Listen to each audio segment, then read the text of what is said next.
Everybody, कैसे हैं आप सब लोग। Welcome to in this video. So guys, आज इस वीडियो में हम बात करने वाले हैं B pharmacy 6 semester herbal drug technology. तो यहाँ पे हर्बल ड्रग टेक्नोलॉजी आपके पास 6 सेमेस्टर में आपके पास आया है। ठीक है, इससे पहले आपने कोग्नोसी पढ़ी होगी। तो कोग्नोसी में वैसे आई होप आपने अच्छे से कोग्नोसी पढ़ी है, क्योंकि जो कोग्नोसी का जो कुछ कंसेप्ट होते हैं ना, जैसे आपने कोग्नोसी में इंडियन सिस्टम ऑफ मेडिसिन पढ़ा है, तो इंडियन सिस्टम मेडिसिन आपको हर्बल ड्रग टेक्नोलॉजी में मिलेगा। ठीक है, तो कुछ आप देखोगे बहुत सारी बेसिक चीजें जो हैं दोनों में कॉमन है।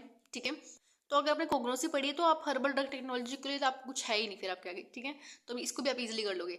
तो यहाँ पे जो स्कोप है, थोड़ा सा इसके बारे में बताया कि स्कोप में क्या क्या, अगर आप इस सब्जेक्ट को पढ़ लेते हो तो क्या इसके स्कोप्स आगे, तो एक बार इसको देख लेना। ठीक है, ये आपको बताया कि कॉस्मेटिक नेचुरल जो आपके हर्बल कॉस्मेटिक्स होते हैं, नेचुरल स्वीटनर्स होते हैं, ये न्यूट्रास्यूटिकल्स। ठीक है, और यहाँ पे आपको बताया कि अगर आप इसकी स्कोप आगे क्या है कि इसमें basic understanding of herbal drug industries के बारे में आपको पता चलती है। ठीक है, and quality of raw material and guidelines होती है for quality of herbal drugs. ठीक है, तो ये सब चीज़ें आपको बताइए स्कोप में, एक बार इसको पढ़ लेना। ठीक है, वैसे इतना जरूरी भी नहीं है, जैसे आपके अंडरस्टैंडिंग के लिए।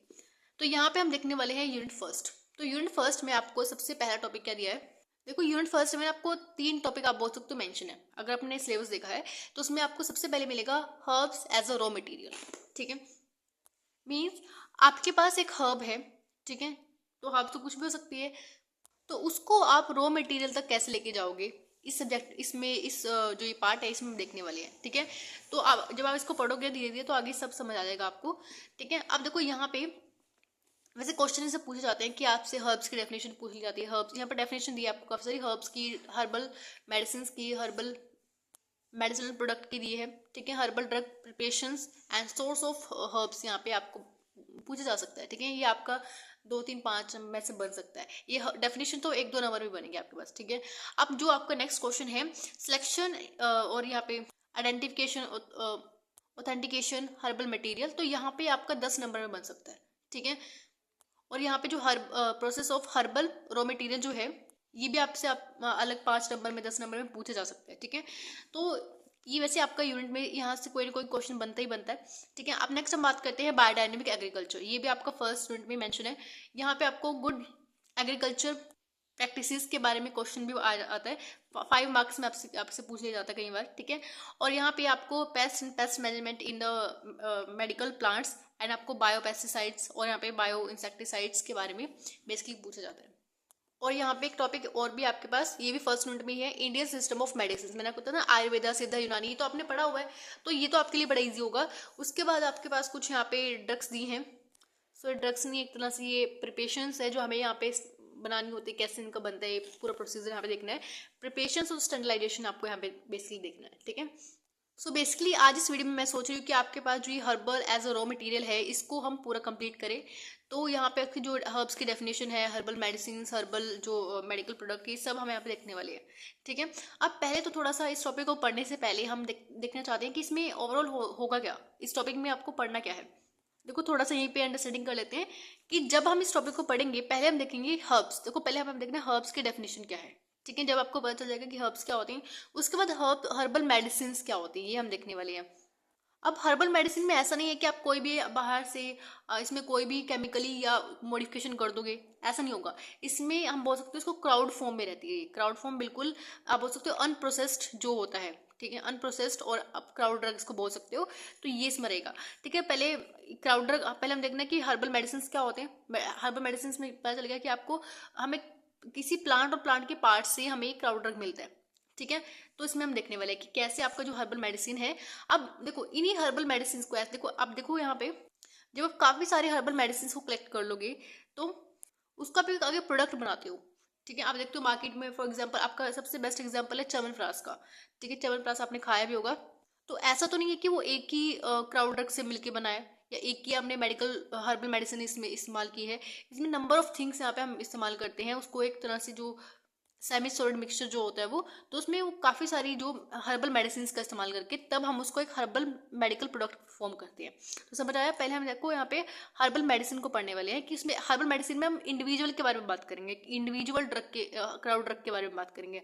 अब हम उस इंडिविजुअल क्राउड ड्रग्स को काफ़ी सारी इकट्ठा करके उसका एक प्रोडक्ट बना देते हैं। जैसे च्यवनप्राश मैंने एग्जाम्पल दिया, काफ़ी सारे पाउडर्स भी होते हैं हमारे मार्केट में जो हर्बल जो होते हैं, ठीक है, काफ़ी कुछ उसमें मिला के हम उसको कंज्यूम करते हैं, ठीक है। अब नेक्स्ट हम देखने वाले हैं कि जो ये प्रोडक्ट है ये प्रिपरेशन, इसको हम कैसे प्रिपरेशन करेंगे, ठीक है, इसकी बनाएंगे कैसे इसको, ठीक है। तो हर्बल ड्रग प्रिपरेशन हमें देखने वाले हैं। देन सोर्स ऑफ हर्ब्स हमें आप देखने वाले कि कौन कौन से सोर्सेज होते हैं जिससे हमें हर्ब्स मिलती हैं। देन सिलेक्शन, आइडेंटिफिकेशन, यहाँ पे ऑथेंटिकेशन ऑफ हर्बल मटेरियल, ये हम आगे देखने वाले हैं। Then processing of herbal raw material, तो ये भी हम आगे नेक्स्ट इसमें देखेंगे, ठीक है। तो यहाँ पे आपको थोड़ा सा इंट्रोडक्शन बताया गया है कि जो इंट्रोडक्शन में बेसिकली ये बताया कि जो आपका ये बहुत पुराना सिस्टम है, इस पे लोग आज भी यकीन करते हैं, ठीक है। तो यहाँ पे वही कि WHO के अकॉर्डिंग यहाँ पे 80% ऑफ वर्ल्ड पॉपुलेशन स्टिल रिली, यानी रिली का मतलब क्या होता है, भरोसा करना, कि आज भी काफ़ी सारे जो वर्ल्ड की पॉपुलेशन है उस पर भरोसा करती हैं, उसको कंज्यूम करती हैं फॉर देयर हेल्थ बेनिफिट, ठीक है। तो यहाँ पे वही सब इंट्रोडक्शन के बारे में लिखा हुआ है, इसको चाहे तो पढ़ लेना एक बार, ठीक है। अब मेन जो आता है हम यहाँ पे देखने वाले हैं कि हर्ब्स की डेफिनेशन क्या है, ठीक है।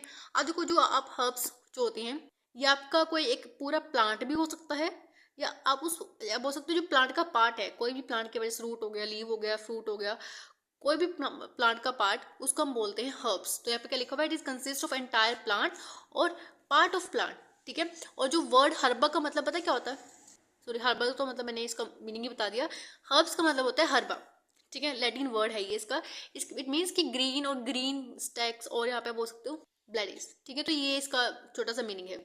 अब नेक्स्ट डेफिनेशन हमारी है हर्बल मेडिसिन। तो हर्बल मेडिसिन क्या होती हैं, इसको हम हर्बेरिज्म भी बोलते हैं और उसको फाइटो मेडिसिन भी बोलते हैं। देखो हर्बेरिज्म तो थोड़ा सा हर्बल मेडिसिन के अकॉर्डिंग हम इसको बोल रहे हैं, लेकिन फाइटो मेडिसिन आपको पता है कि फाइटो मीन्स क्या होता है, प्लांट, और प्लांट से जो मेडिसिन मिलती है फाइटो मेडिसिन, सिंपल है। देखो ये मैंने आपको पहले बताया था कि जो हर्बल मेडिसिन होती है वो एक तरह से अनप्रोसेस्ड क्राउड ड्रग्स होती हैं। तो यहाँ पे अनप्रोसेस्ड क्राउड ड्रग आपको मिलती है, ठीक है। और उस क्राउड ड्रग और अनप्रोसेस्ड ड्रग के अंदर आपकी क्या होती है, एक मेडिसिनल वैल्यू होती है जो हमें चाहिए होती है, ठीक है।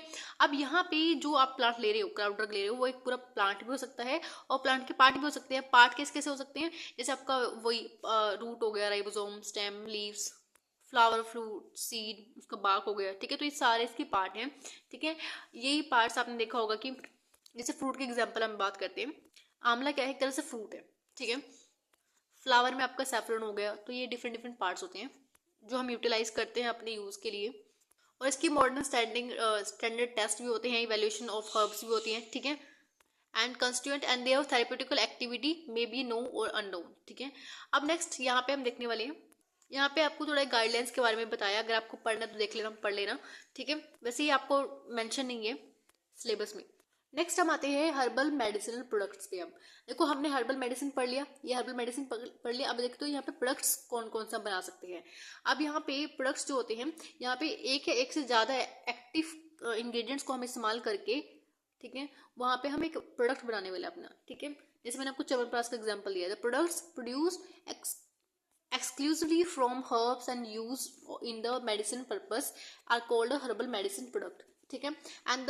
and these defined as any medicine product or exclusively containing one or more active ingredient of herbal origin। और यहाँ पे हम एक्सीपेंट्स का भी इस्तेमाल कर सकते हैं, ठीक है। उसके बाद फिर आपको बताने के बाद इतना आप लिख देना।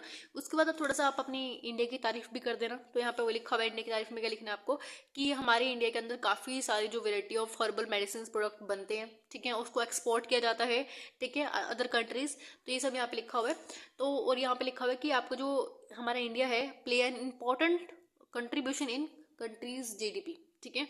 उसके बाद आपको बताना है कि थोड़ा सा और तारीफ कर देना, इसमें बता देना कि हमारे इंडिया में सिरप्स, मिक्सचर, टैबलेट्स और नोवल ड्रग जो फॉर्म्स होती हैं, नोवल डोसेज फॉर्म बनती है लाइक। तो यहाँ पे नोवल डोसेज फॉर्म में जैसे यहाँ पे एग्जाम्पल लिखा हुआ है, च्यवनप्राश का एग्जाम्पल लिखा हुआ है। तो ये सब चीज़ें हमारी भारत बनाता है, ठीक है, उसको एक्सपोर्ट करता है।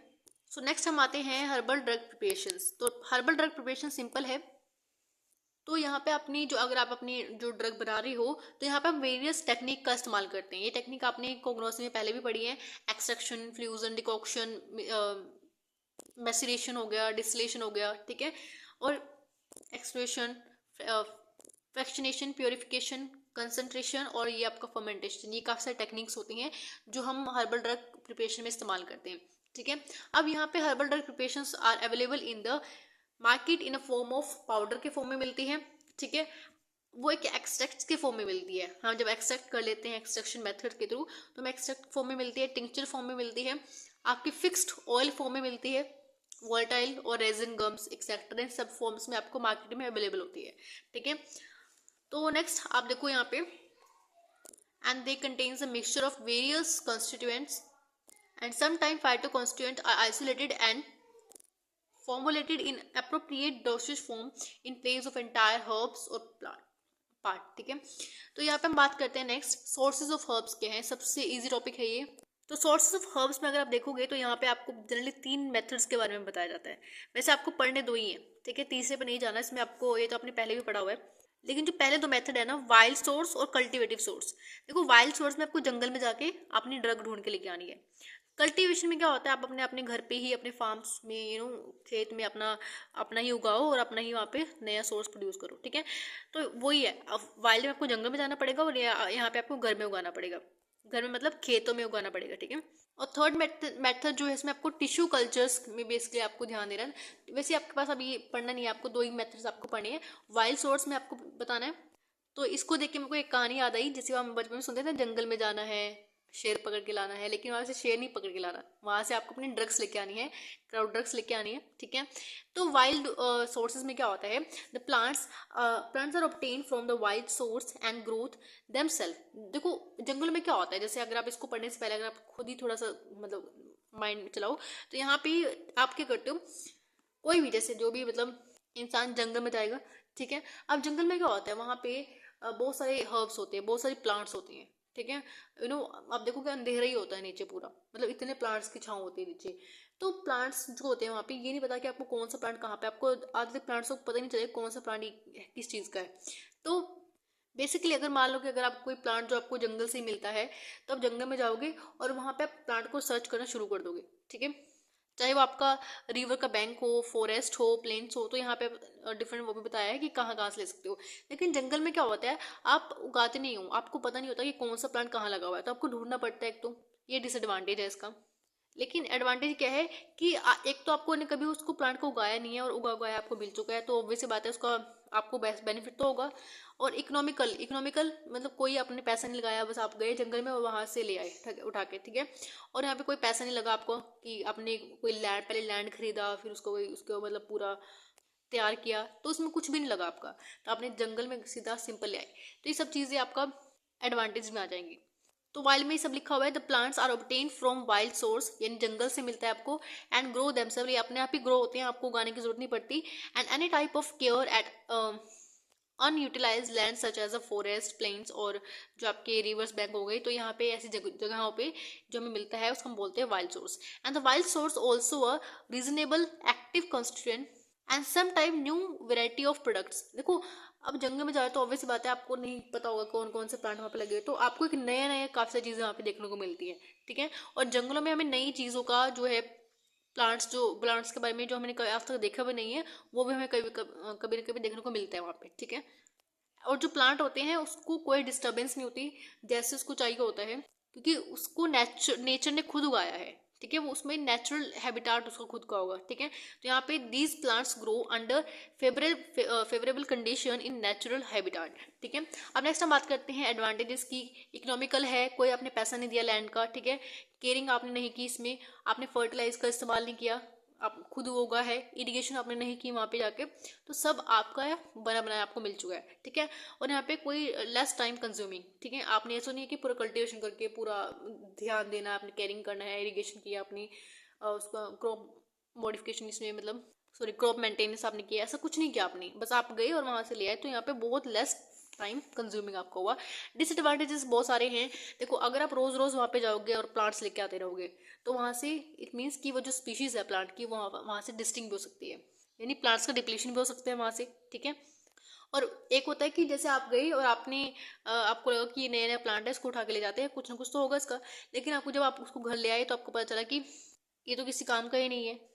तो यहाँ पे ये भी चीज़ें होती हैं इसका, इसमें हम प्रिडिक्ट नहीं कर सकते कि जो हमारा प्लांट है वो उसका बेनिफिट भी कोई है कि नहीं, ठीक है। तो यहाँ पे quality of plant can't be predicted due to the various environment changes, ठीक है। आप देखोगे कि किसी प्लांट का एक पर्टिकुलर टाइम होता है कि उसका जो एक्टिव कॉन्स्टेंट होता है वो एक टाइम पर हायर होता है, मैक्सिमम होता है, लेकिन जब वो टाइम चला जाता है तो ऑब्वियस सी बात है तो आपको कुछ मिलेगा ही नहीं उस टाइम पे। नेक्स्ट है the plant will not be uniform in their growth and yielding characteristics. अब ऐसा तो नहीं है कि देखो जब आप अपने आप से उगाते हो तो आपको पता होता है कि कहाँ पे मेरा सारा जो गेहूं की खेती अगर आपको करनी है तो एक जगह पे गेहूं लगाओगे, चावल की खेती करनी है तो आपको क्या करना पड़ेगा, एक जगह पे चावल लगाओगे, ठीक है। ऐसे अगर आप कोई सब्जी लगा रहे हो तो एक जगह पे लगा रहे हो, ठीक है, ताकि हमें कहीं कहीं भटकना ना पड़े। लेकिन वहाँ पे क्या होता है वाइल्ड में कि एक प्लांट कहीं उग गया, एक प्लांट कहीं उग गया, तो यहाँ पे पूरी यूनिफॉर्म नहीं है कुछ भी यहाँ पे ग्रोथ, ठीक है। और ये नहीं पता कि एक प्लांट जो यहाँ पे उगा हुआ है आगे वो पता नहीं कितने साल पुराना होगा, ठीक है। तो यहाँ पे एक प्रॉपर यूनिफॉर्म ग्रोइंग नहीं है। नेक्स्ट है and collection is uneconomical as these are widely distributed in their different location and they are sparsely distributed and so chances of adulteration and substitution are more, ठीक है। और जो भी हमारी नई मॉडर्न साइंटिफिक टेक्निक्स होती हैं वो हम अप्लाई नहीं कर सकते, ठीक है। तो यहाँ पे modern scientific techniques can't be applied to increase the yield as well as quality, ठीक है।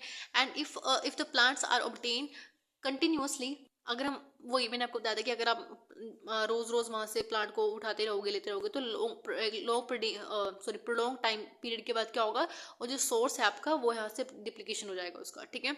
एंड यहाँ पे देखो जंगल आपका हमेशा हमेशा के लिए आपका जो है जो भी आपकी रिक्वायरमेंट्स है एक टाइम के लिए रिक्वायरमेंट्स वो पूरी मतलब वो खत्म करना बंद कर देगा, ठीक है। सॉरी, यहाँ पे जो आपकी डिमांड्स होती हैं जो भी आपको रिक्वायरमेंट है, ठीक है, किसी प्लांट प्रोडक्ट की, तो एक टाइम के लिए वो पूरी होना बंद भी हो जाती है, ठीक है। क्योंकि आप वहाँ से आप देखो नेचर को तो आप कुछ दे नहीं रहे वहाँ पे, आप जा रहे हो तोड़ के ला रहे हो, ठीक है, मतलब वहाँ से तो आप उठा के लेके आ रहे हो ना, बार बार उगा के तो नहीं आ रहे वहाँ पे, तो वही यहाँ पे बताया है, ठीक है। नेक्स्ट हम बात करते हैं कल्टीवेशन सोर्स। देखो ये सबसे बेटर है, ठीक है, आप उसको अपने फार्म्स में इजिली उगा सकते हो, ठीक है। प्रॉपर उसको केयर देनी पड़ती है, इसमें हर इन्वायरमेंट कंडीशंस का, इरिगेशन का, जो भी टेम्परेचर है, मॉइस्चर है, मैन्योर्स, पेस्टिसाइड्स, इन सब का आपको पूरा ख्याल रखना पड़ता है, ठीक है। किस टाइम पे एक प्लांट को ये सब चीज़ें चाहिए होती है, यानी जो प्लांट है ना वो आपके घर में छोटे छोटे बच्चे होते हैं ना उसकी तरह है कि जब तक वो प्लांट आपका उग रहा है तो आपको पूरा ध्यान देना है, ठीक है। उसको प्रॉपर वाटर सप्लाई करनी चाहिए, ठीक है, फर्टिलाइजर उसमें डालने हैं, मैन्योर्स डालने हैं, पेस्टिसाइड देना है, वो सब आपको देना पड़ेगा, उसका एनवायरनमेंट सब आपको ख्याल रखना पड़ेगा, तब जाके वो आपको प्रॉपर एक जो आपका क्राउड ड्रग है वो आपको मिलेगा, ठीक है। तो यहाँ पे वो लिखा हुआ है कल्टिवेशन में the plant are obtain from cultivation source and these plants are grow with proper care by humans, ठीक है, आपको केयर करनी पड़ेगी and care is taken toward soil, climate, rainfall, irrigation, time of sowing, कौन सा time of sowing है उसका, ठीक है, एंड कलेक्शन, अल्टीट्यूड आपको ध्यान रखना है, temperature, fertiliser, manures, pesticide, weeds, ये सब आपको यहाँ पे देखना होता है, ठीक है। एडवांटेजेस क्या है इसका, बहुत सारे एडवांटेजेस है इसके। देखो एक तो अपने आप को उगा रहे हो, इट मीन्स कि आपको पता है कि कितनी प्योरिटी ऑफ मेडिसिन प्लांट आपको मिलने वाला है, तो यहाँ पे आपको तो आप इंश्योर होंगे कि आपकी जो प्लांट की क्वालिटी और वो आपकी प्योरिटी है वो बेटर होगी, ठीक है, एंड बेटर यील्ड होगी, थेरेप्यूटिकल क्वालिटी होगी एंड प्रॉफिट ज़्यादा आपको मिलेगा। And application of modern scientific techniques आप एप्लीकेशन कर सकते हो, मतलब यहाँ पे अपनी जो फील्ड है, जो अपने प्लांट्स आप उगा रहे हो, कल्टिवेशन कर रहे हो, उसके अपने साइंटिफिक मॉडर्न साइंटिफिक टेक्निक्स होते हैं उसको अप्लाई कर सकते हो, ठीक है। आप फॉरेस्ट में नहीं कर सकते थे, ठीक है। लाइक यहाँ पे आप टिश्यू कल्चर कर सकते हो, ठीक है, ये आपका साइंटिफिक मॉडर्न साइंटिफिक टेक्निक है। टिश्यू कल्चर मैंने आपको बताया था वो कर सकते हो, जेनेटिक इंजीनियरिंग आप कर सकते हो, हाइब्रिडाइजेशन कर सकते हो, आजकल तो आप देखते हो हाइब्रिड जो आपके हाइब्रिड बीज सीड आते हैं, ठीक है, जो आपका जर्म प्लाज्म है, म्यूटेशन कर सकते हो, आपका पोलीप्लोइडी, ठीक है, ये सब आपका आता है इसके अंदर साइंटिफिक मॉडर्न साइंटिफिक टेक्निक्स में, ठीक है। ये सब आप अप्लाई कर सकते हो अपने कल्टिवेशन प्लांट में, ठीक है। और भी काफ़ी सारे एडवांटेजेस यहाँ पे आप रेगुलर एक तरह से रॉ मटेरियल आपको मिलता रहेगा, ठीक है। देखो जितना आपने उगाया है उसके अकॉर्डिंग आपको मिलता रहेगा, ठीक है, लेकिन एक रेगुलर सप्लाई आपकी बनी रहेगी, ठीक है। And cultivation of medicine and aromatic plants leads to a industrialisation and has given rise a several कॉल इट एंड स्मॉल स्केल इंडस्ट्रीज, ठीक है। और यहाँ पे रैपिड ग्रोथ होगी फाइटो फार्मास्यूटिकल्स की, ठीक है, perfumery and allied industries and कैसे पॉसिबल हो पाएगा जब हम कल्टीवेशन करेंगे, ठीक है। तो वही सब चीज़ें लिखी हुई है। अब देखो हमने यहाँ पे सब हर्बल मेडिसिन प्रोडक्ट ये सब हमने यहाँ पे देख लिया है, तो सोर्सेज में हमारा हो चुका है। तो अब हम नेक्स्ट टॉपिक पे आते हैं, सिलेक्शन आइडेंटिफिकेशन। ये जो टॉपिक है ये अब हम देखने वाले हैं। अब देखो यहाँ पे ये जो ये क्वेश्चन आता है, ये आपका लॉन्ग क्वेश्चन आता है, ठीक है। लॉन्ग क्वेश्चन में आपसे डायरेक्ट पूछा जाता है, ये 10 नंबर का कम से कम आता है, ठीक है। तो यहाँ पे steps involve in processing of herbal drugs, ठीक है। तो आपका 10 मार्क्स का बन जाता है क्वेश्चन कई बार, ठीक है। तो यहाँ पे आपका ये क्वेश्चन जो है थोड़ा लॉन्ग रहेगा, 10 नंबर का बनेट मीन्स क्या है। देखो सिंपल सा क्वेश्चन है, कुछ नहीं करना। पहले इसमें आपका देखो स्टेप्स आपको रखनी है, ठीक है। चाहे आप इसको एक फ्लो चार्ट में से बना के आ सकते हो या इस तरह से भी लिख सकते हो। पहले आपको क्या करना है, सिलेक्शन ऑफ हर्ब, दूसरा है आइडेंटिफिकेशन एंड ऑथेंटिकेशन, तीसरा है कल्टीवेशन ऑफ हर्ब, चौथा आपका है कलेक्शन ऑफ हर्ब्स, और पांचवा आपका है processing of herbal raw material. तो यहाँ पे बेसिकली क्या है, एक मैंने आपको बताया था कि देखो यूनिट का नाम ही क्या है। आप इस चैप्टर का नाम देखोगे तो herbs as a raw material, आपके पास हर्ब्स से लेकर, जैसे आपके पास एक हर्ब था, ठीक है, उस हर्ब से लेकर आपने एक रॉ मटेरियल तक उसको कैसे लेके आए, ठीक है। तो ये सारा हम देखने वाले हैं। तो ये जो टॉपिक है ना, steps involve in processing of herbal drugs, तो ये सारा वही चीज़ है, एक हर्ब से लेकर हम एक रॉ मटेरियल तक कैसे यहाँ पे पहुंचेंगे, तो ये सारा प्रोसेस है, ठीक है। तो पहले हम देखते हैं सिलेक्शन ऑफ हर्ब्स। अब देखो सिलेक्शन ऑफ हर्ब में सिंपल है कि आपने कोई फॉर एग्जांपल आपको कोई भी प्लांट उगाना है, कोई भी हर्ब उगानी है अपनी। जैसे मैं एग्जांपल लेती हूँ अजवाइन का, ठीक है। जैसे आपको अजवाइन की खेती करनी है, ठीक है। अब पहले आपको सिलेक्शन करना पड़ेगा ना। अब देखोगे मार्केट में क्या होता है आजकल, मेरे को अभी 2-3 दिन पहले ही पता चला था कि जो जानवरों के लिए होती है, गाय भैंसों की अजवाइन होती है, वो मोटी अजवाइन होती है थोड़ी सी, वो अलग होती है। और जो इंसान खाते हैं, इंसान अपने बेनिफिट के लिए इस्तेमाल करते हैं, वो अलग होती है। तो थोड़ा सा मतलब इसमें डिफरेंस होता है। तो आपने सिलेक्शन करना है कैसा आपका हर्ब्स होना चाहिए, ठीक है। तो बेसिकली बात क्या है कि मान लो ये तो आपको पता है कि इस कई कंडीशन ऐसी होती है कि आपको पता होता है कि कौन सी हमें हर्ब उगानी है, ठीक है। लेकिन अगर आप फर्स्ट टाइम उगा रहे हो ना, तो आप ऑब्वियसली बात है आपको थोड़ा सा किसी जानकारी लेनी पड़ती है, जो पहले से काम कर रहा है या मतलब कोई भी। तो पहले से आपको थोड़ा पता होना चाहिए इसके बारे में। पहले आप जानकारी इकट्ठा कर दो सारी, अगर फर्स्ट टाइम उगा रहे हो तो। अगर आप जो लोग फार्मर्स होते हैं उनको अच्छे से पता होता है ये सब चीज़ें, ठीक है। अब अगर मान लो किसी को कोई नया प्लांट मिला है, या ठीक है नया नया कोई प्लांट मिला, तो आप उसको उगाना चाहते हो, तो उसके लिए आपको क्या करना पड़ेगा। अब उसको तो आप किसी ने कभी आज तक उगाया नहीं है उसको। या फॉर एग्जांपल कोई फॉरेन कंट्रीज में क्या होता है कि कोई नया प्लांट उगाना चाहते हैं, ठीक है, या हम फॉरेन कंट्री में कोई प्लांट उगाना चाहते हैं और हमें कुछ पता नहीं है उसके बारे में। तो आप क्या करोगे, तो पहले उसको सिलेक्शन करोगे ना। सिलेक्शन करने के बाद आइडेंटिफिकेशन करोगे कि जो अब मैं प्लांट उगा रहा हूँ क्या ये वही प्लांट है, ठीक है। ठीक है, अब उसमें जो है सारी रहेंगी। देखो ऐसा तो नहीं है कि जो फॉरेन हम प्लांट उगा रहे हैं वहाँ के कंडीशन, एटमॉस्फेरिक कंडीशन सब अलग होंगी, टेम्परेचर अलग होगा वहाँ का, ठीक है।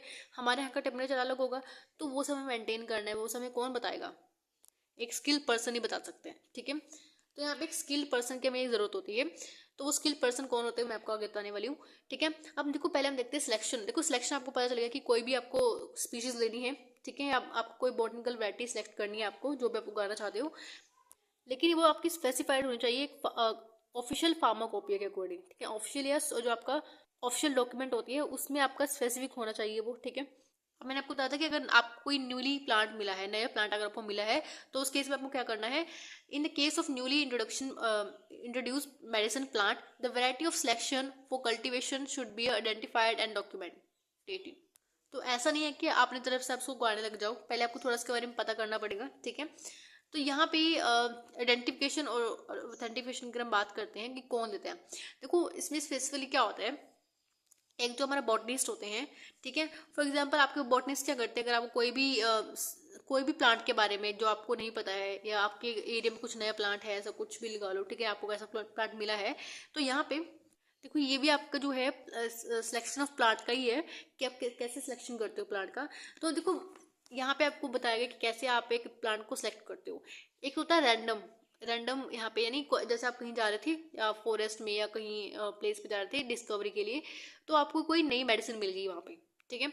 तो यहाँ पे अपने रैंडम यानी रैंडमाइज जो सिलेक्शन होती है, रैंडम आपको मिल गया वो प्लांट, ठीक है। In this the plant medicine is selected randomly, आपको रैंडम मिला है from forest for discovery of new medicine, ठीक है, and success rate is low but there is approach यहाँ पे this approach offers wide variety of diversity and plant medicine is available readily, ठीक है। Next अगर आप और क्या हो सकता है सिलेक्शन मेथड कि जैसे यहाँ पे इकोलॉजिकली आपको सिलेक्शन करना पड़ेगा। इकोलॉजिकली मीन्स यहाँ पे आप एक एनिमल का बिहेवियर चेक कर रहे हो, एनिमल की बिहेवियर को देख रहे हो कि कैसे वो ऑब्जर्वेशन कर रहे हैं, ठीक है, यानी ऑब्जर्वेशन ऑफ एनिमल बिहेवियर, ठीक है, कि वो एनिमल जो है कौन से प्लांट को कैसे ट्रीट कर रहा है, खा रहा है, क्या कर रहा है उसका, ठीक है।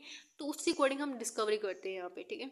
जैसे जो आप देखते हो जो चैंपियन होता है, सॉरी जो आपका चैंपियंस जो होता है, ये आप इन अफ्रीका की बात कर रहे हैं यहाँ पे, ठीक है। यहाँ पे अफ्रीकन जो फॉरेस्ट में leads to a discovery of anti malarial properties, इसकी यहाँ पे आपको ड्रग भी बताई गई है। ट्रिचुला रुबिनेसिस के लीव्स होती हैं, hence treated the economical selection, ठीक है, तो उसको हम इकोनॉमिकल सिलेक्शन ही मानते हैं। नेक्स्ट हम बात करते हैं कीमोसिस्टेमिक सिलेक्शन होता है। इसमें बेसिकली क्या करते हैं, जो केमिकल कॉन्स्टिट्यूएंट होते हैं, अगर केमिकल कॉन्स्टिट्यूएंट्स किसी प्लांट्स में, जैसे कोई काफ़ी सारे प्लांट है उनमें कॉमन केमिकल कॉन्स्टिट्यूएंट है, तो इट मीन्स कि हम उसमें उसके अकॉर्डिंग सिलेक्शन कर सकते हैं कि इसकी प्रॉपर्टी सेम इस जैसी भी हो सकती है, ठीक है। मान लो जैसे आपके पास नंबर ऑफ प्लांट्स हैं, जैसे यहाँ पे नंबर ऑफ प्लांट्स है, वन प्लांट मतलब ऐसे 1 प्लांट 2 प्लांट 3 प्लांट ऐसे है। अब इन तीनों की जो केमिकल कॉन्स्टिट्यूएंट है वो तीनों के सेम है, कॉमन है, तो यहाँ पे इसका चांसेस ये भी हो सकते हैं कि इन तीनों की जो थेरेप्यूटिकल एक्शन है वो थोड़ा सेम हो सकता है, तो ये भी हम यहाँ पर अंदाजा लगा सकते हैं। तो वो लिखा हुआ है distribution of chemical constituent in constituent is common in certain groups of plant, and this approach is called as a chemotaxonomic approach, and if the plant belong to a certain classification of therapeutical active, then there are high chances that other plant from same class can be a active, ठीक है। तो यहाँ पे आपको example भी दिया है, एक बार देख लेना। नेक्स्ट आपका आता है इथेनोबॉटनिकल सिलेक्शन। इसमें बेसिकली यहाँ पे हम देखते हैं the branch of science which observe knowledge of people, ठीक है। आप इसमें ट्रेडिशन देखते हैं, जो लोगों का ट्रेडिशन होता है उसमें जो ट्रेडिशन और उसके बिलीव्स होते हैं, ठीक है। आपको पता है हर एक देश का जो होता है अपना एक बिलीव होता है, हर एक स्टेट का आप लगा लो तो उनका अपना एक ट्रेडिशन एक बिलीव होता है। तो यहाँ पे भी बड़ा इंपॉर्टेंट है, हम इसमें इससे डिस्कवरी कर सकते हैं, डेवलपमेंट कर सकते हैं ड्रग्स की, ठीक है। जैसे आपको पता है कि हमारे इंडिया के अंदर ज़्यादा स्पाइसी चीज़ें खाई जाती हैं, ठीक है। ऐसे अगर आप बाहर जाओगे तो वहाँ पे अलग अलग अपना उनका ट्रेडिशन रहता है, ठीक है। तो उनके अकॉर्डिंग, उस ट्रेडिशन के अकॉर्डिंग, उन बिलीफ के अकॉर्डिंग से यहाँ पे हम डिस्कवरी करते हैं। तो यहाँ पे सारी सिलेक्शन के ही होते हैं सारे पार्ट्स, ठीक है। तो यहाँ पे रैंडम इकोलॉजिकल ये आप एग्जाम्स में लिख के आना, ठीक है। तो सिलेक्शन हो गया। नेक्स्ट हमारा है आइडेंटिफिकेशन एंड ऑथेंटिकेशन। इसमें बेसिकली जब आपने सिलेक्शन कर लिया प्लांट का, तो अगर आपका कोई नया प्लांट है तो आप एक बोटनिस्ट के साथ, बोटनिस्ट को अपना जो भी प्लांट का जो भी आपने प्लांट सेलेक्ट किया है उसको आप दिखाओगे। आइडेंटिफिकेशन उसमें वो सब कुछ जानकारी आपको बता देगा कि जो भी आपको पूछना है आप पूछ सकते हो, कैसे उसको उगाना है, कल्टीवेशन कैसे करना है, हार्वेस्ट कैसे करना है, इसका प्रॉपर ध्यान कैसे रखना है, वो सब आपको वहाँ पे बताएगा। तो यहाँ पे वही लिखा हुआ है कि अपने स्पेसिमन को आपको उनको भेजना है, रिसीव करना है, देन वो आपको पूरी डिटेल्स के बारे में बता के देंगे, ठीक है। अब यहाँ पे वो लिखा हुआ है अगर आपका जो स्पेसिमन अगर आपने भेजा है in case of new plant with medical properties whose identity not known, अगर आपको नहीं पता, कोई इसकी आइडेंटिटी नहीं पता है, the specimen of the plant should be submitted to the national herbarium. जो आपका नेशनल हर्बेरिज्म है वहाँ पे आप सबमिट करोगे उसको, एंड आइडेंटिफाई करोगे, एंड डॉक्यूमेंटेड जो भी उसका रहेगा वो सब वो आपको करके देंगे, ठीक है। नेक्स्ट हम बात करते हैं, नेक्स्ट अगर हम बात करते हैं अगर आपके पास कोई सीड या अदर प्रोपगेशन मटेरियल है तो उसके उसमें क्या होगा, seed and other propagation material should be specified all the necessary information. आपके पास जो भी इन्फॉर्मेशन है सब पता होना चाहिए, उसकी आइडेंटिटी होनी चाहिए, क्वालिटी उसकी अच्छी होनी चाहिए, ठीक है, as well as breeding history आपके पास उसकी पूरी होनी चाहिए, ठीक है, कैसे उसको ब्रीड करना है। नेक्स्ट देखो यहाँ पे आपके पास जो सीड आपका होगा, जो आपका प्रोपगेशन मटेरियल है वो कोई किसी तरह से कंटेमिनेटेड नहीं होना चाहिए, डिसीजेस फ्री होना चाहिए, ठीक है, ताकि वो आपका एक हेल्थी प्लांट में कन्वर्ट हो सके, ठीक है। अब नेक्स्ट हम बात करते हैं कल्टीवेशन की। अब कैसे, अब आपके पास सिलेक्शन भी हो गया, आइडेंटिफिकेशन भी कर लिया आपने, अब हम बात करते हैं कल्टीवेशन की, ठीक है। अगर आपको कोई मेडिसिनल प्लांट की कल्टीवेशन करनी है, ठीक है, तो यहाँ पे उसको एक्सटेंसिव केयर चाहिए होती है, ठीक है, उसको एक पूरा इन्वायरमेंट कंडीशन उसके अच्छे होने चाहिए, ठीक है, management of the various factors like environment, जो आपकी इन्वायरमेंट हो गया, सोयल हो गया, इरीगेशन हो गया, पेस्ट हो गया, तो सब आपको उसकी प्रॉपर मैनेजमेंट करनी पड़ेगी, and play a wider role, and the factors vary from one plant to another, ठीक है। ऐसा नहीं कि हर एक प्लांट के लिए एक ही तरह के फैक्टर इस्तेमाल होंगे, अलग अलग हमें जो भी इसका स्पेसिफिक उसको चाहिए होते हैं रिक्वायरमेंट, वो सब हमें इसको पूरा करना होगा, ठीक है। And specific document method should be followed. आपको जो डॉक्यूमेंटेशन, जो आपको स्पेसिफिक डॉक्यूमेंटेड है, जो मेंशन है उसके अंदर, वो ही आपको फॉलो करनी है। अपनी तरफ से कुछ नहीं कि भी इसको मिट्टी की जरूरत होती है, इसको मिट्टी में मतलब डाल दो या इसको भर भर के पानी दो। उसको पूरा जो टाइम रहता है, पूरा पानी देने का जो भी टाइम रहेगा, उसको जो भी केयरिंग करनी है, वो सब आपको डॉक्यूमेंटेशन में डॉक्यूमेंटेड मतलब मेंशन है, उसमें आपको देखना है, ठीक है। अगर उसको कोई डाटा आपके पास नहीं है तो यहाँ पे हम उसको ट्रेडिशनल मेथड्स के अकॉर्डिंग उसको उगाते हैं, ठीक है।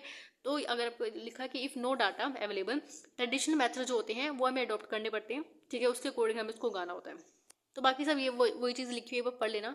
नेक्स्ट है कलेक्शन ऑफ हर्ब्स। अब आपने कल्टीवेशन कर लिया, अब हम बारी आती है पूरा उसको कलेक्शन करने की, ठीक है। तो कलेक्शन ऐसा नहीं है कि हमें ऐसे ही जब खेत में गए और उसको उठा के ले आए, मतलब पूरा एक स्पेसिफिक टाइम होता है कलेक्शन का, प्रॉपर टाइम होता है जिस टाइम पे हमें करना होता है।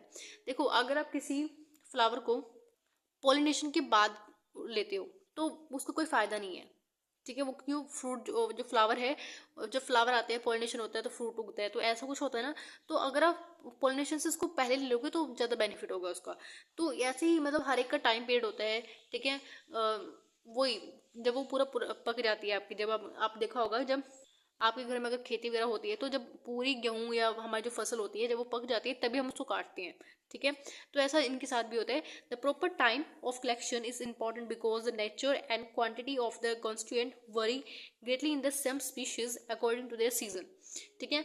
अब किसी, अगर मान लो अब गेहूं को थोड़ा सा मतलब पीली होने से पहले, या वो जब वो गोल्डन कलर की हो जाती है पकने के पहले अगर आप काट लोगे तो हरे फॉर्म में उसको काटोगे ना, अगर वो हरी रहेगी तो कोई कुछ नहीं आपको मिलने वाला। जब पूरा प्रॉपर वो सूख जाती है, पूरा ड्राई हो जाती है, तब हम उसको काटते हैं, ठीक है। तो यहाँ पे आपको दो बेसिक फैक्टर्स होते हैं कलेक्शन के टाइम पे जो आपको ध्यान रखने होते हैं। जब आपका एक्टिव कॉन्स्टिट्यूएंट मैक्सिमम हो, ठीक है, आपको मेन चीज़ क्या, एक्टिव कॉन्स्टिट्यूएंट चाहिए उसके अंदर, जब मैक्सिमम मैक्सिमम होगा तभी आप उसको लोगे, ठीक है। एंड व्हेन मटेरियल, जब वो आपका ड्राई हो जाता है, ठीक है। देखो, दो तीन पहचान होते हैं, एक तो एक्टिव जो आपको कॉन्स्टिट्यूएंट मैक्सिमम होता है, ठीक है, और when the material will dry to give the maximum quality and approach, ठीक है। तो तब हम उसको कट करते हैं। And environment condition in which the plant give a maximum active constituent should be considered. Different environment factors to be consider, light, humidity, और आपका जो एल्टीट्यूड हो गया, रेनफॉल हो गया, सोइल, ठीक है। अब यहाँ पे आपको थोड़ा सा बताया कि कौन कौन सी जो प्लांट के पार्ट्स होते हैं उनको हम कैसे लेते हैं। अब जैसे यहाँ पे ऐसा तो नहीं है कि हमें कि सेम जैसे अपने कोई भी प्लांट है, अब उसका जो रूट वाला काम जो हमें चाहिए, रूट चाहिए होती है, किसी की लीव चाहिए होता है, किसी का फ्लावर चाहिए होता है, तो उसके अकॉर्डिंग यहाँ पे बताया कि अगर आपको रूट या राइबोसोम लेना है, जैसे आपका लिक्विडाइज हो गया और वोल्फिया हो गया, तो हम इसको रूट और राइबोसोम चाहिए होता है, ठीक है। तो यहाँ पे रूट और राइबोसोम का जो कलेक्शन होता है beginning of the spring season, just before the flowering ribosome, ठीक है। और जब उसके अंदर पूरा मैक्सिमम अमाउंट में हमारे पास फूड रिसीव हो जाता है तब हम उसको लेते हैं, ठीक है। तो ये सब चीज़ लिखा हुआ है। नेक्स्ट अगर हम बात करते हैं लीव्स की, अगर हमें लीव्स चाहिए किसी की, ठीक है, तो हमें कब उसको कलेक्ट करना चाहिए। तो वो लिखा हुआ है कि plant leaves of plant are collected before plant reaching the flowering, ठीक है। तो जब वो प्लांट की रीचिंग फ्लावर रीचिंग होने वाली होती है उससे पहले आपको लेना होता है, जैसे आपका सेना हो गया, आपका बेलेडोना हो गया। नेक्स्ट हम बात करते हैं फ्लावर्स के। फ्लावर्स मैंने बता दिया कि आपको पॉलिनेशन से पहले उसको कलेक्ट करना होता है, जैसे आपका सैफरन और क्लोव हो गया, ठीक है। ऐसे अगर आपको उसकी बाग चाहिए यानी उसकी छाल चाहिए तो उसको कैसे कलेक्ट करना है, जब वो पूरा मैच्योर हो जाता है प्लांट, ठीक है, जब उसके पास वो पूरी बाग आ जाती है, ठीक है। and the period of time collection differ from the different plant barks and bark is collected during spring और यहाँ पे summer में, winter में, ठीक है, और हम उसको annual, ठीक है, सॉरी ऑटम में हम इसको लेते हैं। And the age of tree at the time of the collection is also important, कि कितना पुराना हमारा ट्री होगा वो भी डिपेंड करता है। And these are they are methods collecting of bags. कौन कौन से मेथड होते हैं, पहला हम फेलिंग मेथड होता है, अपरूटिंग मेथड होता है। फिलिंग मेथड में क्या होता है, हमें ट्री को बेस से कट करना होता है और हम जो बार्क होता है उसको पील करना पड़ता है, छीलना पड़ता है बार्क को, ठीक है। और अपरूटिंग में क्या होता है, एंटायर ट्री इज अपरूटिंग, जो पूरा ट्री है उसको हम अपरूट करते हैं और इसको पुल्ड आउट यानी पूरा रूट के साथ निकालते हैं, ठीक है। पूरा रूट से हमें इसको निकालना होता है और फिर उसकी बार्क रिमूव करते हैं, ठीक है। ऐसे कॉप्चिंग मेथड होता है। कॉप्चिंग मेथड में क्या होता है, बेसिकली हम plant is cut at the certain distance from the soil living before behind the stump and known as stool. ठीक है, stool gives up new stool which are cut off the collection, so recollect their barks, and the method is highly economical and rapid. जैसे आपके cinnamon और यहाँ पे केस्केरा हो गया. ठीक है, उसके बाद अगर आपके कोई गम्स और रेजिन्स हैं, सोलेटिक्स हैं, तो उसको कब लेते हैं हम? देखो वैसे हम इसको इंसर्शन के थ्रू लेते हैं, यानी हम प्लांट में कट लगाते हैं तो व्हाइट कलर का जो प्रोडक्ट निकलता है वो सारा कलेक्ट करते हैं. ठीक है, तो इसमें हम ओपिया और केस्केरा अकेशिया का एग्जाम्पल लेते हैं. केस्केरा नहीं, देखो यहाँ पे लिखा हुआ है अकेशिया और ओपिया का हम एग्जाम्पल लेते हैं यहाँ पे. ऐसे हमारा फ्रूट है, फ्रूट को हम कैसे कलेक्ट करते हैं? जब वो पूरा पक जाता है तब हम उसको लेते हैं. ठीक है, फुली ग्रो इन साइज, पूरा हमें पता चलता है ना कि कितना ग्रो हो गया है. ठीक है, जैसे आप देखते हो गुआवा देखते हो, गुआवा अगर छोटा रहेगा तो उसको कच्चा लगेगा आपको खाने में. अगर उसको पूरा पक जाता है और फुली ग्रो हो जाता है तब आप उसको खाओगे तो आपको अच्छा लगेगा. तो यहाँ पे आइडेंटिफिकेशन होती है इसकी. ठीक है, नेक्स्ट हमारा होता है processing of herbal raw material. तो ये भी आपसे अलग से पूछा जा सकता है कि processing of herbal raw material जो है पूरा से बताना है आपको. ठीक है, तो इसमें बेसिकली क्या होता है, देखो अभी हमने कहाँ से कहाँ तक किया. हमने सिलेक्शन कर लिया था, आइडेंटिफिकेशन कर लिया है, उसके बाद कल्टीवेशन भी कर लिया अपने प्लांट का. कल्टीवेशन के बाद अब हमने इसका जो हार्वेस्टिंग यानी कलेक्शन भी कर लिया है. ठीक है, अब कलेक्शन करने के बाद हमें इसको मार्केट में भी पहुंचाना होता है. ठीक है, अब देखो यहाँ पे देखो जब आप कभी घर में कभी सब्जी वगैरह अगर आपने उगाई है तो क्या करते हो, जब पूरा उसको उगाते हो करते हो. ठीक है, अब एंड प्रोसेस क्या होता है, आपने उसको निकाला, जैसे हमने मूली वगैरह हो गई, मूली को निकाला. ठीक है, ज़मीन से, और उसको जो मूली पे जो मिट्टी वगैरह लगी होती है तो उसको पहले झाड़ते हो, फिर उसको वॉश करते हो, देन फिर उसको जो भी मतलब उसको बॉईल करके सब्जी वगैरह बनाते हो उसकी. ठीक है, ये सब प्रोसेस होता है. लेकिन अगर हम बात करते हैं हर एक का, मैंने बताया ना अलग अलग होता है, तो इसमें हम ये थोड़ा सा सिंपल प्रोसेस है. तो इसमें हम देखते हैं कि आपने कलेक्शन करने के बाद आप इसको कैसे ट्रीट कर रहे हो. तो एक प्रोसेस होती है यहाँ पे गैम्बलिंग की. गैम्बलिंग में क्या होता है बेसिकली, जैसे मैंने मूली का एग्जांपल लिया ना, मिट्टी आपने झाड़ दी उसके ऊपर से, तो उसको हम बोलते हैं गैम्बलिंग. ठीक है, तो हम उसको आगे देखेंगे. तो यहाँ पे क्या होता है, the processing of herbal raw material involves various stages for which the crowd drugs undergo after harvesting. Harvesting के बाद यहाँ पे इस प्रोसेस के अंदर आती है. ठीक है, ऐसे में आपका प्राइमरी और सेकेंडरी दो में क्लासिफाइड इसको किया जाता है. तो पहला है हमारा प्राइमरी और सेकेंडरी. तो प्राइमरी के अंदर हमारे क्या होता है कि gambling, washing, boiling, leaching, drawing. तो गैम्बलिंग मैंने आपको बता दिया कि जैसे आपको मिट्टी का झाड़नी, कोई भी जैसे आपने पोटैटो लिया, पोटैटो के ऊपर मिट्टी लगी होती है क्योंकि आपने ज़मीन से निकाला उसको, तो पहले इसको झाड़ना पड़ेगा. झाड़ के फिर उसको वॉश करेंगे. ठीक है, उसके बाद अगर मान लो कोई ड्रग बॉईल करने वाले तो बॉईल करेंगे. लीचिंग मैं आपको दिखाऊंगी क्या होता है. ड्राइंग उसके बाद हम करते हैं, सुखाते हैं उसको. ठीक है, सेकेंडरी में क्या होता है, सारा इसमें कटिंग, एजिंग, आपका बैंकिंग होता है. ठीक है, यानी रोस्ट करना होता है आपको, और बॉइलिंग करना होता है इसके अंदर भी, और स्टीयर और फ्यूमिगेशन, ये सारे मेथड होते हैं आपका सेकेंडरी. ठीक है, तो यहाँ पे पहले हम देखते हैं ड्राइंग का. ठीक है, ड्राइंग में सिंपल क्या होता है, जैसे आपने देखोगे ना कभी घर में फसल वगैरह, आजकल अभी ना वो देखोगे कि जो मस्टर्ड है अभी इस सीजन में कट रही है. तो जब मस्टर्ड का जो होता है पूरा ट्री को हमें मतलब एक तरह से पूरे ट्री को ऊपर से काटना होता है. ठीक है, और उसको सुखाना होता है, फिर उसमें से जो भी मतलब मशीन वगैरह होती है उसके थ्रू उस मस्टर्ड को बाहर निकाल के देन कुछ टाइम 2-3 हफ्ते के लिए उसको सुखाना होता है. ठीक है, सनलाइट में उसको सुखाना होता है तेज धूप में. तो इस तरह से हम ड्राइंग का प्रोसेस करते हैं. अब ड्राइंग में क्या होता है, जो भी मॉइस्चर उसके अंदर प्रेजेंट होता है क्राउड ड्रग के अंदर, उसको हम वहाँ से इवेपोरेट कर देते हैं. ठीक है, ताकि जब उसको मार्केट में पहुंचाओगे ना तो यहाँ पे कोई कंटामिनेशन ना हो मॉइस्चर की वजह से. ठीक है, तो यहाँ पे वो लिखा हुआ है market as a crude drug it is necessary to dry it properly because drying remove the sufficient moisture and ensure the good keeping the quality, and drying prevent the moulding, जो आपका कंटामिनेशन हो जाता है bacteria का. ठीक है, chemical या बोल सकते हो एक्शन ऑफ एंजाइम. ठीक है, action of bacteria, chemical and other possible changes in the crowd drugs. ठीक है, तो इसलिए हम इसको ड्राई करते हैं. And drawing prevents the drawing preserve the drug for a long time and better pharmaceutical. इसका आप देख सकते हो, एलिगेंस आप इसको देख सकते हो. ठीक है, एंड नेक्स्ट आपको बताया कि drawing fix the constituents and facilitate grinding end milling. देखो जैसे ये ग्राइंडिंग और मिलिंग की बात की गई है. बेसिकली मैंने आपको मस्टर्ड का एग्जांपल दिया था. मस्टर्ड सुखाने के बाद जब देखो अगर आप सुखाने से पहले उसको अगर आप धूप नहीं लगाओगे ना उसको, तो क्या होगा, उसमें से ऑयल निकलेगा ही नहीं.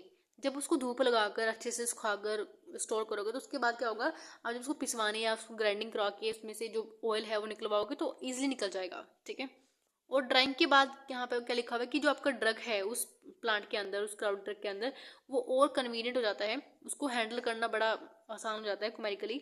And drying improve the quality of the drug and make the resist of the growth of microorganisms. आप नेक्स्ट देखो यहाँ पे आपको बताया कि proper and sufficient drying involve in two principle. पहले कंट्रोल ऑफ टेम्परेचर, ठीक है, and regulation of air flow, ठीक है। तो इन दो तरह से आप कर सकते हो। बाकी आपको मेथड ऑफ ड्राइंग में आपको बताना है कि नेचुरल तरीके से कर सकते हैं और आर्टिफिशियल तरीके से कर सकते हैं। नेचुरल आपको पता है कि यहाँ पे आपको सन ड्राइंग करना होता है, ठीक है। तो depend upon the type of chemical constituent suitable drawing the method can be a chosen. आपको जो भी मेथड उसके लिए चाहिए होता है, ड्राई या सनी, ठीक है, उसके अकॉर्डिंग आपको करना होता है। तो यहाँ पे नेचुरल मेथड में आपके पास आता है सन ड्राइंग। सन ड्राइंग में नहीं, सूरज के नीचे उसको रख दो और वो अपने आप सूख जाएगा, ठीक है। जैसे आपका गम अकेशिया हो गया, सीड हो गया कोई, ठीक है, स्मॉल साइज फ्रूट हो गए, ठीक है। When their content of the drug are quite stable the temperature and sunlight and the drug can be dried and directly in sunlight, ठीक है। देखो इसमें हम बेसिकली जो आपका जो आपका नेचुरल ड्राइंग में जो सन ड्राइंग होता है उसमें हम ऐसे सीड्स को, ऐसे मटेरियल को सुखाते हैं जो मटेरियल नहीं, एक तरह से क्राउड ड्रग को सुखाते हैं जो सन के अंडर स्टेबल रहे, उसमें कोई केमिकल इसको खराबी ना हो उसमें, ठीक है। तो हम ऐसी चीज़ों को उसमें करते हैं, ठीक है, सनलाइट में सुखाते हैं। अगर हमारे कोई ऐसा, फॉर एग्जांपल यहाँ पे कोई वोलेटाइल या इसका नेचुरल कलर है जिसके पास, देखो सुखाने से क्या होगा, नेचुरल कलर उड़ जाएगा। और वोल्टाइल तो आपको पता है कि वोल्टाइल क्या होता है कि थोड़ा सा उसको हीट या ऐसा कुछ मिले तो वो इवेपोरेट हो जाता है, ठीक है। तो उसको हम अगर सनलाइट में रखेंगे तो ऑब्वियस ही बात है यहाँ पे वेपोरेट हो सकते हैं, वो उसको जो नेचुरल कलर है वो भी यहाँ से जा सकते हैं। तो उसको प्रिवेंट करने के लिए हम इसको शेडी ड्राई करते हैं, ठीक है, यानी शेड में इसको रखते हैं, छाव में इसमें रखते हैं, ठीक है। तो when the natural colour and volatile principles of the drug are to be retain, drugs are dried. जैसे आपका एग्जांपल आपका क्लोव हो गया, सेना हो गया, ठीक है, पेपरमिंट हो गया, तो इनमें सारे वोलेटाइल ऑयल्स होते हैं, ठीक है। नेक्स्ट हम बात करते हैं आर्टिफिशियल ड्राइंग की। आर्टिफिशियल ड्राइंग में आपके 3 मेथड्स होते हैं। पहला है ट्रे ड्रायर्स। ट्रे ड्रायर्स मैंने ओवन ड्रायर्स आप देखते हो, तो ओवन में इसको, जैसे आपने कॉफ़ी वगैरह देखा होगा आजकल बहुत शॉर्ट वीडियो में चलता है कि इसको कॉफ़ी में से, मतलब कॉफ़ी जो होता है उसके सीड्स निकाल के उसको ड्राई करना, तो अगर उसको रिसेंट करते हैं ओवन में डाल देते हैं, ठीक है। कोई बार्क हो गई, कोई रूट हो गई, तो हम इसको ओवन ड्राई कर देते हैं, ठीक है। तो उसको एक बार पढ़ लेना, ठीक है। नेक्स्ट आता है वैक्यूम ड्रायर। वैक्यूम ड्रायर हम क्यों करते हैं, the drug which are sensitive to the high temperature are drying by this method, ठीक है। कोई हाई टेम्परेचर से सेंसिटिव है तो उसको हम बोलते हैं, उसमें हम वैक्यूम ड्राई में करते हैं उसको, ठीक है। उसमें टेनिन्स आ गया, आपका डिजिटेलिसिस हो गया, ठीक है। स्प्रे ड्रायर्स में क्या होता है, स्प्रे ड्रायर में बेसिकली अगर कोई एटमॉस्फेरिक कंडीशन से सेंसिटिव है and also temperature of vacuum drawing, इसको हम ड्राई करते हैं। जैसे पपाया लेटिक्स हो गया, पैक्टीन हो गया, ये सब इसमें एग्जाम्पल लिख सकते हैं, ठीक है।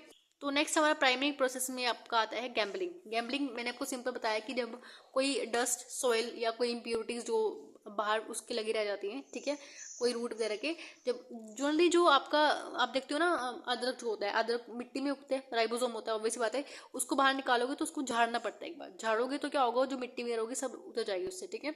तो वही है यहाँ पे सारी सॉइल, जो आपके सॉइल डस्ट इम्प्योरिटीज, उसको हम यहाँ से हटा दें। कोई इंसेक्ट है अगर कोई, ठीक है, डेड टिश्यू अगर कोई है, रेसिड्यू है कोई नॉन मेडिकली, तो उसको हम रिमूव करने के लिए, सेपरेट करने के लिए इस मेथड को इस्तेमाल करते हैं, ठीक है। And the process depend upon the part of the plant and to be prepared and the process may be involve the procedure such as removal dust foreign substances, ठीक है, वो यहाँ पे लिखा हुआ है, ठीक है। इसको पढ़ लेना।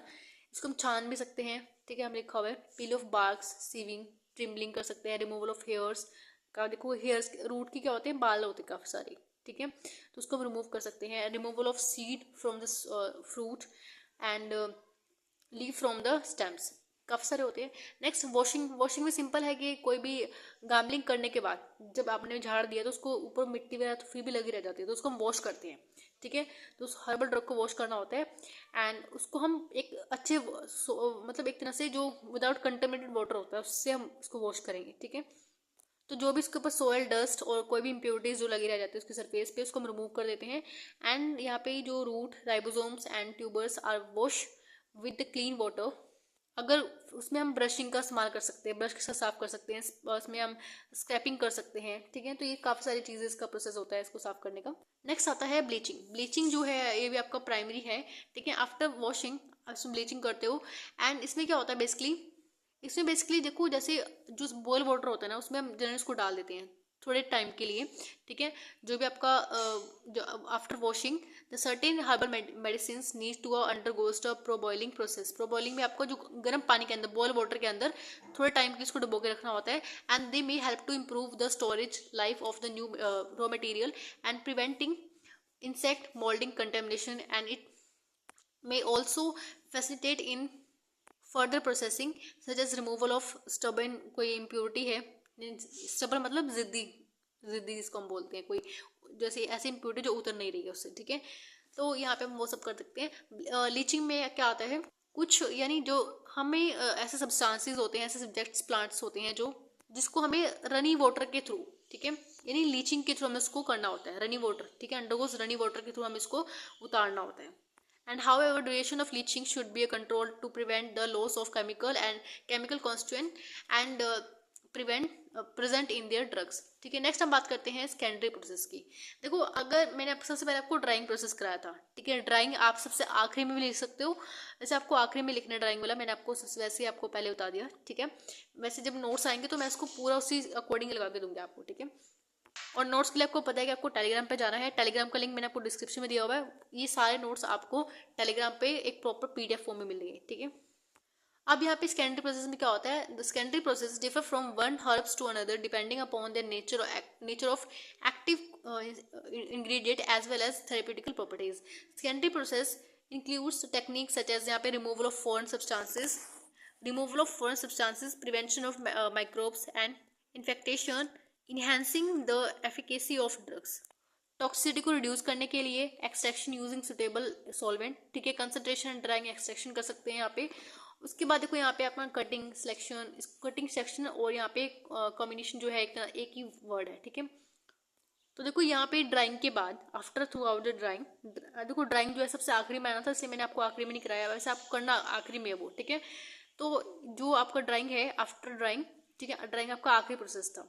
And the herbal material the process by cutting, उसको कटिंग करने के लिए भेजा जाता है, ठीक है। तो जैसे आप देखोगे ना, जब हल्दी आती है, हल्दी को हम अच्छे से उसको साफ करके ड्राइंग करने से पहले उसको क्या करते हैं, कट कर देते हैं। तो वही इस तरह से आप बोल सकते हो, ठीक है। उसको कट करना होता है स्मॉल्स में, ठीक है, और ताकि उसको अच्छे से हम स्टोर कर सकें, ठीक है। कोई बड़ी चीज़ होती है तो उसको इजीली स्टोर करना आसान नहीं होता, तो उसको कट कर देते हैं बेसिकली, ठीक है। Various size can be obtain depending upon the part of the herbs, and हमें अलग अलग साइज मिलते हैं, ठीक है। And extraction method use, and यहाँ पे एक्सट्रैक्शन मेथड का हम इस्तेमाल करते हैं, हम उसको स्मॉल पार्टिकल्स में, कोर्स पाउडर में, फाइन पाउडर में भी कन्वर्ट कर सकते हैं, जैसे ड्रग का मतलब होता है, ठीक है, जैसे भी ड्रग हमारा होगा। एजिंग की अगर हम बात करते हैं, एजिंग यानी स्वीटिंग की अगर हम बात करें, एजिंग का मतलब होता है कि स्टोरेज ऑफ रॉ मटेरियल के बारे में बात की गई है कि कैसे हम उसको स्टोरेज करना है। तो एक स्पेसिफिक टाइम होता है आफ्टर हार्वेस्टिंग कि हमें कब तक उसको स्टोर करना है। It is generally done under sun और shade for up to a years, and during the process of the aging excessive water evaporate होता है। यहाँ पे जो आपका एंजाइमेटिक रिएक्शंस होती हैं may occur in alter the chemical composition and herbal material। यहाँ पे टेम्परेचर भी आपको पता है कि कितना टेम्परेचर रहना चाहिए, 45 to 65 degree Celsius, and high humidity for period rare of 1 week और फ्यू मंथ, ठीक है। And herbal material stock between wooden, और जो आपका वुडन ब्लैंकेट्स होते हैं और अदर काइंड ऑफ क्लोथ्स में हम यहाँ पे इसको ऐसे स्टोर करते हैं, ठीक है। तो और भी काफ़ी चीज़ें लिखी हुई हैं इसमें। नेक्स्ट हम बात करते हैं बेकिंग और यहाँ पे रोस्टिंग की, ठीक है।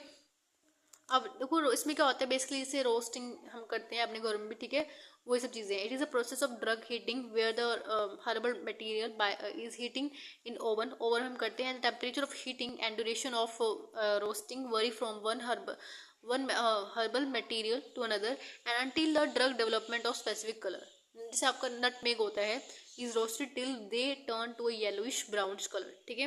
हम उसको कब तक करते हैं, जब तक वो येलो से ब्राउन कलर में ना जाए, ठीक है। नेक्स्ट हम बात करते हैं, इसके अंदर बॉइलिंग भी आता है, स्टीमिंग भी आता है। अब इसमें क्या होता है, आपको जो आपका ड्रग है उसको बॉईल करना होता है, ठीक है। बॉइल इन द वाटर, इसको वाटर में बॉईल कर सकते हैं, और अदर लिक्विड्स होते हैं, इसको हम सॉल्वेंट बोलते हैं, जैसे आपका विनेगर हो गया, वाइन हो गया, मिल्क हो गया, एनिमल यूरिन के अंदर भी इसको हम ऐसे बॉईल करते हैं। ये तो मैंने फर्स्ट टाइम सुना है, आई होप। देखो यहाँ पे कोयरस कैलेमस कोई राइबोसोम होता है, ठीक है, इसको काउज यूरिन के अंदर इसको बॉईल किया जाता है, ठीक है। तो मतलब मैंने तो फर्स्ट टाइम सुना है ऐसे कुछ होता है। अगर आपको पता है इसके बारे में तो प्लीज़ कमेंट में बताना, ठीक है।